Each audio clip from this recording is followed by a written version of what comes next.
sa tead seda tunnet, kus tahaks lihtsalt diivanile kerra tõmmata ja ajakirja lugeda. Aga see tunne, mida me sealt saame, nagu uuringud näitavad, ei ole tegelikult see, mida me sealt otsime. Tihtipeale tunneme hoopiski ärevust ja tunneme, et midagi on puudu meie elust. Mina teen teistsugust ajakirja, ma just praegu pühapäeva hommikul lõpetasin selle lugemise. Hingele pai ajakiri. Ja ma loen veel niimoodi kõik läbi ja teen parandused kujundaja jaoks. Ja päriselt see on teistmoodi ajakiri.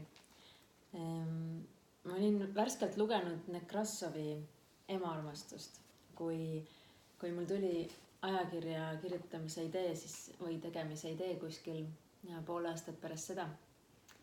Ja siis ma tundsin, et selle ajakirja ülesehitus võiks olla selline meid ülesehitav, mitte nagu meelt lahutav või nagu lahutav, vaid selline, mis meile annab midagi, mis paneb meid oma eluaega veel paremini kasutama.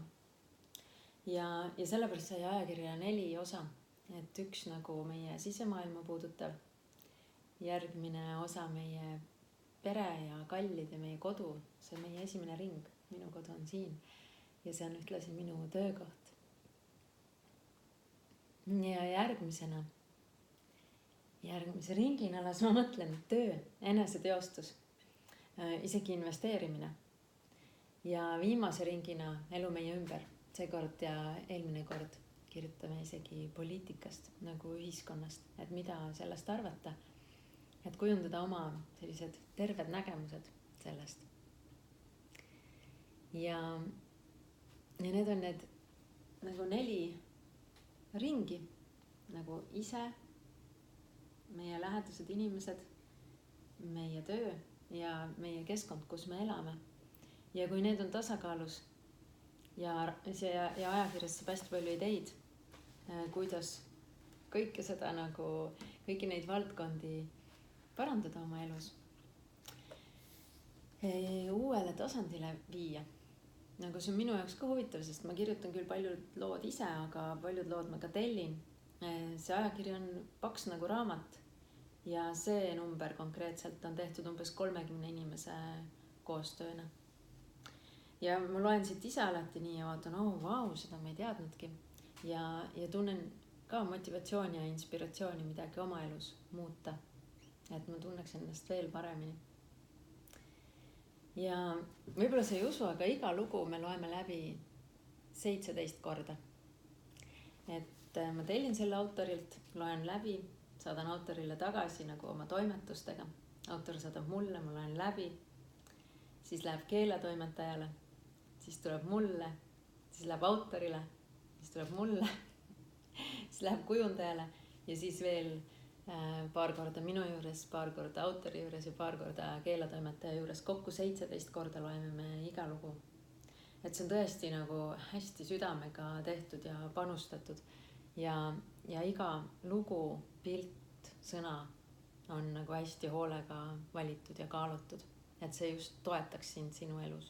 Mitte ei lahutaks meelt või sind millestki. Ja me teeme seda täiesti suure pühendumusega.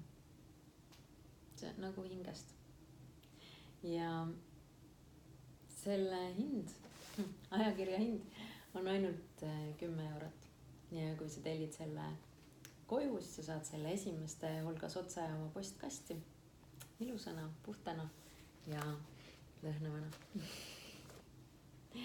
Ja ma ise just kuulasin ka muusikat, mille ajakirja teine asutaja Marju Randmer-Nellis tegi seekord meie muusikalisti.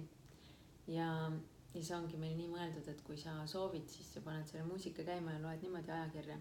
Ja see oli nagu nii hingepaitav.